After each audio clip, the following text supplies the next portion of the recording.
150तम जन्म जयंती अवसर में आज आम भद्रक रे महाताबकर जो प्रतिमूर्ति अच्छी से जगार मल्लिक मैदान पर्यंत 6 किलोमीटर रास्ता आम पदयात्रा कार्यक्रम थिला। आमे सरदार पटेल को स्मरण करने श्रद्धांजलि देवाई मन पकाई जे देशर एकता अखंडता सार्वभौमत्व को जे दृढ़ीकरण करते शक्तिशाली करते जे ओडिशारू गड़जात मिश्रण आरंभ डॉक्टर हरकृष्ण महताब को सांगे नहीं कि नीलगिरी गड़जात मिश्रण आरंभ कलापर भारतवर्षर सबू अंचल को मिसई भारतवर्ष आज जो 140 कोटी भारतवर्ष आम देखुं एक गढ़ार तांकर प्रमुख भूमिका थी। सरदार वल्लभ भाई पटेल जड़े दृढ़ मना लोक थे। स्वाधीनता संग्राम टू आरंभ कर संघर्ष यात्रा लंबा थिला तापर से भारत एकत्रीकरण करने जो संघर्ष करते आज आम एटी भद्रक धन्यवाद देवी आम प्रशासन को एटी यशस्वी प्रधानमंत्री नरेंद्र भाई मोदी आह्वान रे आज सबू जो एठिकार जिला प्रशासन पूरा सबू शिक्षानुष्ठान सबू सरकार एवं बेसरकारी संस्था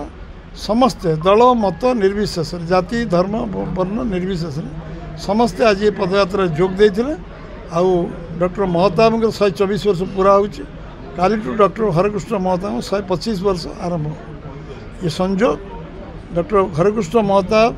वल्लभ भाई पटेल को ओडिशा आनिक एकत्रीकरण आरंभ करते नीलगिरी एकत्रीकरण आरंभ होता एवं ये हूँ गोटे राष्ट्रीयता आउ जातीयतावाद ये गोटे स्मरणीय दिन जो दिन आम समस्ते मन पकाइवाई युव समाज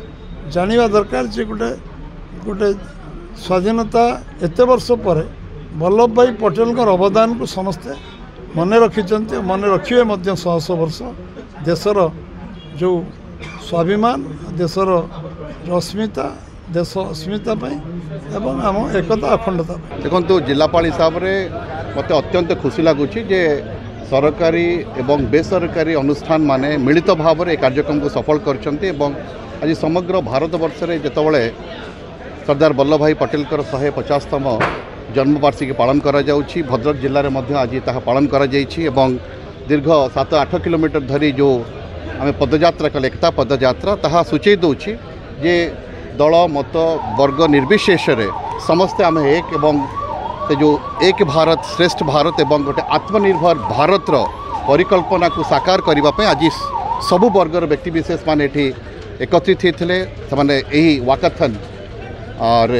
योगदान करिसेंती मो जिला प्रशासन तरफ आउ थे शुभेच्छा ज्ञापन करुच्ची समस्त को जिलावासी को शुभेच्छा ज्ञापन करुच्ची एवं सरदार वल्लभ भाई पटेल जो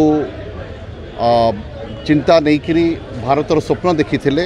से स्वप्न निश्चित भाव से आज स्वर्ग में थिबा भितरे से आज खुशी पाउथिबे जे तांकर स्वप्नर भारत वर्तमान साकार होगा जाउछि। धन्यवाद।